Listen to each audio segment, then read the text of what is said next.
Hello, my fellow witches. Adora here from Adora's Ramblings, giving you a mini doc. Today's mini doc is about Ursula Sante, most commonly known as Mother Shipton. If you have never heard of her, you may have been living underneath a rock. Her prophecies are up there with Nostradamus, the French astrologer, physician, and reputed seer. So grab yourself a cup of coffee or tea, find a comfy spot to sit, and just relax and give this a listen.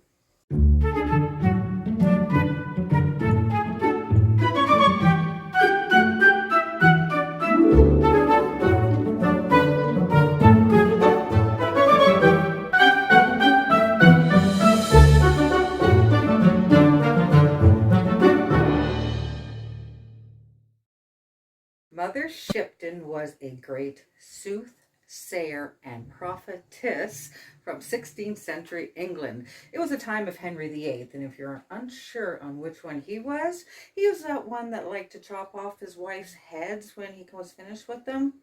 To understand who Mother Shipton was, we need to start from the beginning.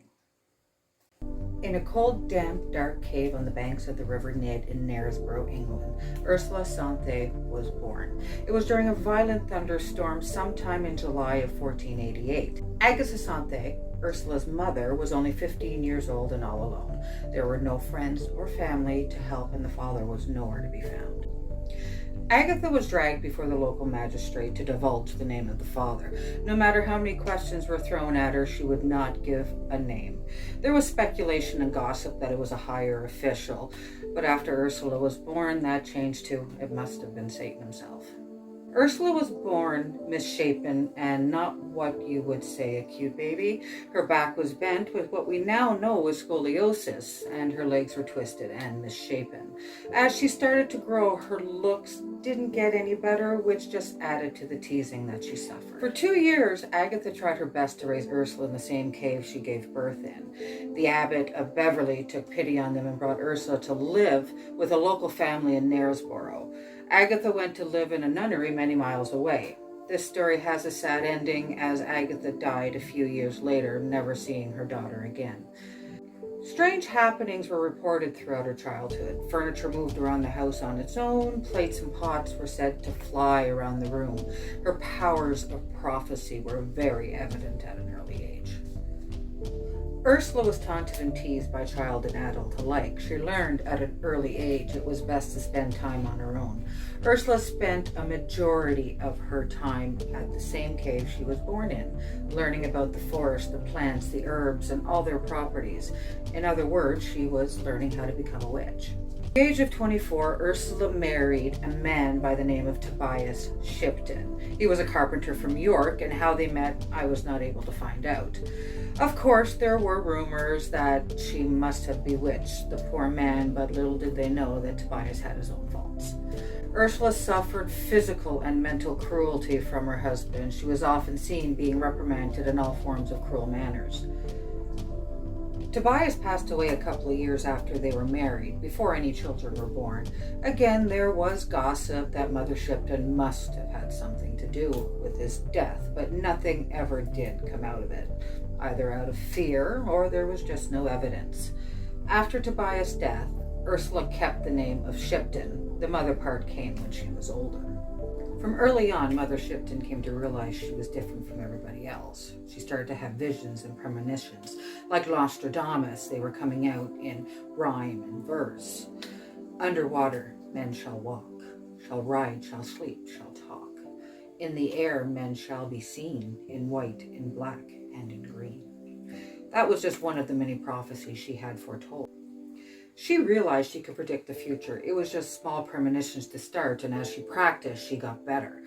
Mother Shipton came to be known as the Knaresborough Prophetess, which is how she made her living telling fortunes, selling potions and remedies.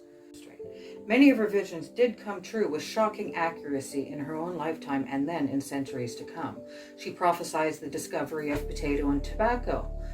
Over a wild and stormy sea shall a noble sail. Who to find will not fail a new and fair country. From whence he shall bring a herb and a root, that all men shall suit, and please both the ploughman and the king. Planes, boats, cars, and even telephones. Carriages without horses shall go, and accidents fill the world with woe. Around the world thoughts shall fly in the twinkling of an eye. Ursula was lucky enough to spend her life doing what she loved. She lived in that same cave that she was born in until the day she died, which was sometime in 1561 at the age of 73. She foretold the fates of several rulers, the invention of iron ships, the Great Fire of London in 1666, and the defeat of the Spanish Armada. The Christian Church refused to give Mother Shipton a Christian burial, so instead, with the help of friends and followers, Mother Shipton is resting in an unknown location. Some believe it is either in or near her beloved cave. Let me leave you with one of my favorite Mother Shipton prophecies, and you let me know if she knew her stuff. For those in wondrous far-off days, the women shall adopt a craze to dress like men in trousers wear, and to cut off all their locks of hair. They'll ride astride with brazen brow, as witches do on broomsticks now.